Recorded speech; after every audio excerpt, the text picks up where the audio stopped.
નમસ્કાર, હું છું કેતલ અને આપ જોઈ રહ્યા છો CB24.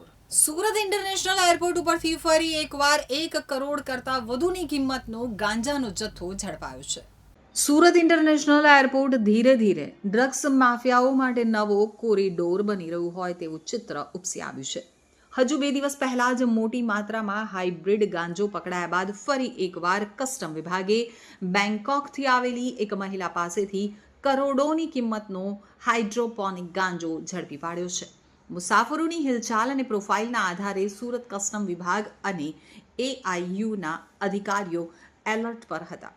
તે દરમિયાન બેંકોકથી આવેલી એર ઇન્ડિયા એક્સપ્રેસની ફ્લાઇટમાં એક મહિલા મુસાફરની વર્તણૂક શંકાસ્પદ જણાતા તેને અટકાવવામાં આવી હતી. મહિલાના સામાનની સઘન તપાસ કરતા તેમાંથી 7 વેક્યુમ પેક્ડ પારદર્શક પોલિથીન પેકેટ મળી આવ્યા હતા, જેમાં તપાસ કરતા લીલા રંગનો શંકાસ્પદ પદાર્થ મળી આવ્યો હતો. ફોરેન્સિક પરીક્ષણમાં આ પદાર્થ હાઇડ્રોપોનિક ગાંજો હોવાની પુષ્ટિ થઈ હતી.